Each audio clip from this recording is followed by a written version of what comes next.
आज 1 वर्ष पूर्ण होत आहे। एका वर्षापूर्वी राज्याचे मुख्यमंत्री देवेंद्र फडणवीस साहेब आणि दोन्ही उपमुख्यमंत्री एकनाथ शिंदे साहेब आणि अजितदादा पवार यांनी शपथ घेतली होती। त्याला आज 1 वर्ष पूर्ण होत आहे। त्या 1 वर्षभरामध्ये या युती सरकारनं महाप्रचंड विकासाची कामं असतील आणि जनतेला दिलासा देणारी कामं करण्यामध्ये त्या सरकारला यश आलेलं आहे। आपल्याला माहिती आहे की फार मोठं संकट शेतकऱ्यांच्या अतिवृष्टी, दुष्काळ आणि महापूर यामुळे आलेलं होतं। जवळजवळ 40,000 कोटीचं पॅकेज या शासनाने जाहीर केलं आणि आज जवळजवळ 50% पेक्षा जास्त ते शेतकऱ्यांच्या खात्यावर वितरित करण्यात आलेलं आहे। गेल्या वर्षी आम्ही सुरू केलेली मुख्यमंत्री लाडकी बहीण योजना ही वर्षभर सुरळीत ठेवण्यामध्ये या युती सरकारला यश आलं आणि जवळजवळ 43,000 कोटी रुपये या वर्षभरामध्ये सरकारने खर्च केलेले आहेत। त्याशिवाय इतका मोठा आर्थिक ताण सोसून सुद्धा सरकारनं एक दिवसही शासकीय कर्मचाऱ्यांचा पगार असेल, निवृत्ती वेतन असेल, कंत्राटी कामगारांचा पगार असतील किंवा वेतन यामध्ये कधी एक दिवसाचा सुद्धा वेळ केला नाही आणि शासनाचे जे नियमित जे खर्च आहेत ते सुद्धा करण्यामध्ये सरकारला इतका खर्च करून यश आलेलं आहे। आपल्याला माहिती आहे की मुंबईमध्ये आणि मुंबई MMR याच्यामध्ये फार मोठी विकासाची कामं, मूलभूत विकासाची कामं सुरू झालेली आहेत। त्यामध्ये कोस्टल रोडचं उद्घाटन झालं, त्यानंतर अटल सेतूचं उद्घाटन झालं, वाढवण बंदर पंतप्रधानांच्या हस्ते त्याचा शुभारंभ झाला, ते जगातले एक अद्वितीय बंदर होणार आहे। अशी अनेक कामं आता कालच आपल्या ऑरेंज गेट पासून मरीन ड्राईव्ह पर्यंत बोगदा करला, मेट्रोची अनेक उद्घाटन झाली।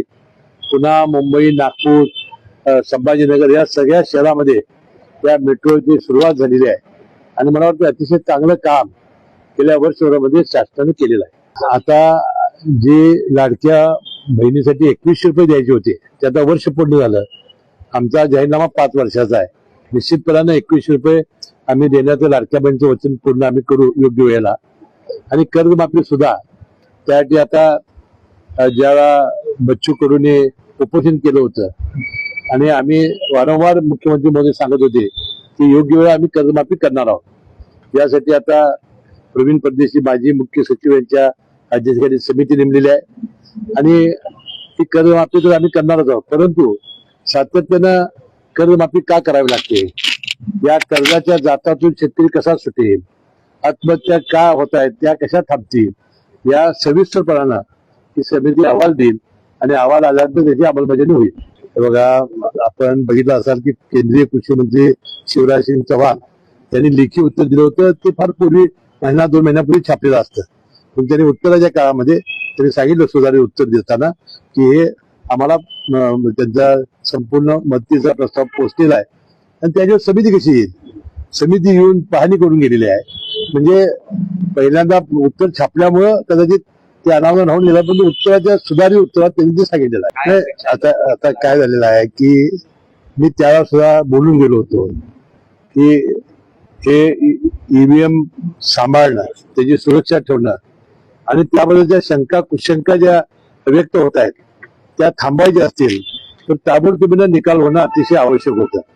कारण प्रत्येक नगरपालिकेच्या निकालाचा परिणाम दुसऱ्या नगरपालिका होईल असं नाही, कारण त्याच्या क्षेत्रापुरतं ते असतं आणि म्हणून मला वाटतं की आजच्या सुप्रीम कोर्टाच्या निर्णयामध्ये आज किंवा उद्या हा निर्णय व्हावा अशी आमची अपेक्षा आहे। मुख्यमंत्री महोदय सुद्धा असं म्हणाले की न्यायालयाचा निर्णयाचा चुकीचा अर्थ त्यांनी लावल्यामुळं या निवडणुका पुढे ढकलल्या आणि निवडणुका पुढे ढकलल्यामुळं निकाल पुढे ढकलण्याची वेळ आलेली आहे। आता मुख्यमंत्री महोदय म्हणतात की याच्यात चुकीचं झालेला आहे, चुकीचा अर्थ लावलेला आहे, याच्यात जोड बंगाल कसला आलाय। मला हे सांगता, ज्या वेळा अंजली दमानीने असे आरोप केलेले आहेत त्या वेळा सरकारनं पूर्णपणानं चौकशी केलेली आहे।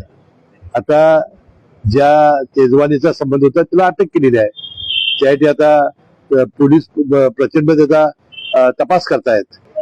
काल याबद्दल काल संजय क्षीरसागरने आपलं वक्तव्य केलेलं आहे, अनेक पर्यावरणवादी लोकांनी त्याचं निवेदन केलेलं आहे आणि त्यामुळं मला वाटतं त्याचं उत्तर कालच ते आहेतच। म्हणजे सगळ्याच पेपरवाल्यांनी आज जे दिलेलं आहे त्यामध्ये उत्कृष्ट परफॉर्मन्स म्हणून मुख्यमंत्री 1 नंबरला आहेतच। होतं, तर त्यामध्ये अजित पवार मात्र 8% आकडे त्यात दिसतो. तो आकडा चुकीचा आहे. तो दोन नंबरला किंवा 3 नंबरला असला पाहिजे. सरकार खंबीरपणाने उत्तर देईल. वस्तुस्थिती लपवण्याची सरकारला काही आवश्यकता नाही. वस्तुस्थिती येईल समोर, आम्ही ठामपणानं अतिशय आत्मविश्वासाने आम्ही समोर जाऊ. थँक्यू. अशाच ताज्या अपडेटसाठी महासत्ता न्यूजला सबस्क्राईब करा.